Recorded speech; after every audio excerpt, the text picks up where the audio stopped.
اگر زمین کے سائز کی بات کی جائے تو یہ کافی بڑی اور وسیع ہے، اور اس کے ساتھ ساتھ اس پر دنیا کی تمام مخلوقات بشمول انسان، جانور، پودے، چرند پرند، میکرو اور مائکرو آرگینزمز بھی موجود ہیں۔ لیکن کیا آپ نے کبھی یہ سوچا ہے کہ زمین کا وزن کتنا ہے؟ ویسے تو زمین کا ایگزیکٹ وزن معلوم کرنا تقریباً ناممکن ہے، لیکن سائنسدانوں نے اس پر مکمل ریسرچ کی ہے اور انہوں نے بہت سے فارمولاز اور میئرمنٹس کا استعمال کرتے ہوئے زمین کا ٹوٹل وزن ماپنے کی کوشش کی ہے۔ لیکن آپ یہ جان کر حیران ہوں گے کہ ان سائنسدانوں کے مطابق ہماری زمین کا وزن 13 ارب ٹریلین ٹن سے بھی زیادہ ہے۔ یہ وزن اتنا زیادہ ہے کہ ہم اسے امیجن بھی نہیں کر سکتے۔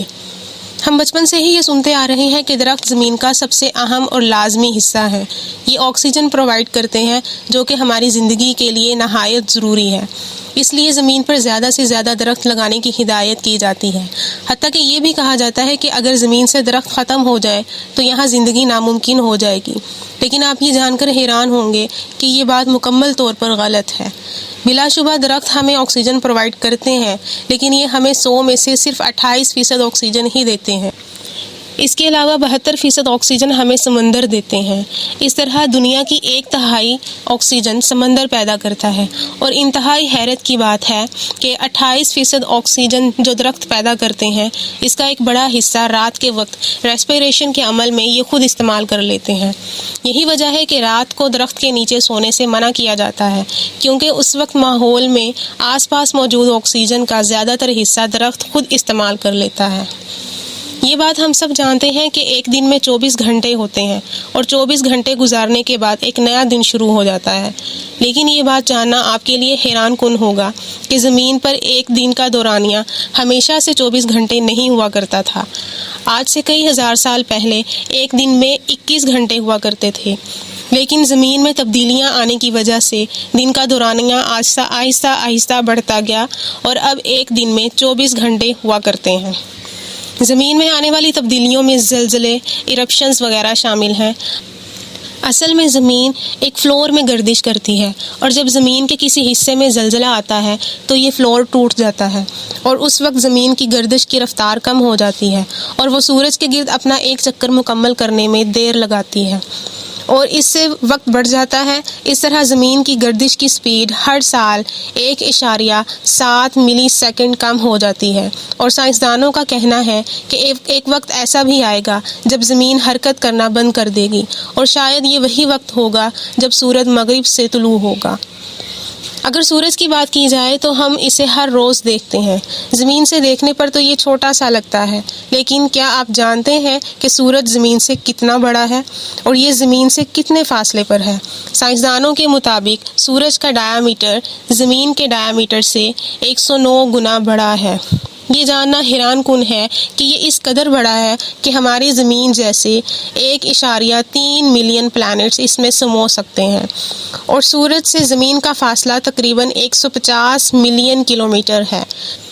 سائنسدانوں کا کہنا ہے کہ اگر سورج ایک دن بھی اپنی شعاعیں زمین پر نہ بھیجے تو زمین پر موجود ہر چیز ٹھنڈک کی وجہ سے فریز ہو جائے گی، اور کوئی بھی جاندار زندہ نہیں بچ پائے گا۔ اس لیے یہ اللہ تعالیٰ کی سب سے بڑی نعمتوں میں سے ایک ہے۔ آپ سب یہ جانتے ہوں گے کہ سیارہ زمین پر 71% پانی اور 29% خشکی ہے۔ خشکی کا حصہ 7 براعظموں میں تقسیم کیا گیا ہے، لیکن پہلے یہ زمین براعظموں میں تقسیم نہیں کی گئی تھی، بلکہ زمین کے 2 بڑے حصے ہی تسلیم کیے جاتے تھے، پہلا سمندر اور دوسرا زمین کا خشکی کا حصہ۔ خشکی کے اس حصے کو پینجیا کا نام دیا گیا تھا۔ وقت گزرنے کے ساتھ ساتھ یہ زمین براعظموں اور ملکوں میں تقسیم ہوتی گئی۔ دلچسپ بات یہ ہے کہ سائنسدانوں کا ماننا ہے کہ کئی ہزار سال بعد یہ دنیا پھر سے یکجا ہو کر پینجیا میں کنورٹ ہو جائے گی، اور سمندری حصہ پورا کا پورا ایک طرف آ جائے گا۔ آپ سب نے گلوبل وارمنگ کے بارے میں سنا ہوگا۔ یہ ایک موسمیاتی تبدیلی ہے جس سے زمین کا درجہ حرارت آہستہ آہستہ بڑھتا چلا جاتا ہے۔ گلوبل وارمنگ کی وجوہات میں گرین ہاؤس گیسز جیسے کلورو فلورو کاربنز، کاربن ڈائی آکسائڈ اور کاربن مونو آکسائڈ گیس میں اضافہ ہے۔ جس تیزی سے گلوبل وارمنگ میں اضافہ ہو رہا ہے تو سائنسدانوں کا خیال ہے کہ 2050 تک زمین کے کچھ حصے اس قدر گرم ہو جائیں گے کہ وہاں زندگی کا وجود ناممکن ہو جائے گا۔ ریسرچرز کا یہ بھی کہنا ہے کہ 100 سال بعد ہماری زمین کا ٹمپریچر اس قدر بڑھ جائے گا کہ سمندر کا سارا پانی بخارات بن کر اڑ جائے گا اور پورا پلانٹ ایک ریگستان میں تبدیل ہو جائے گا۔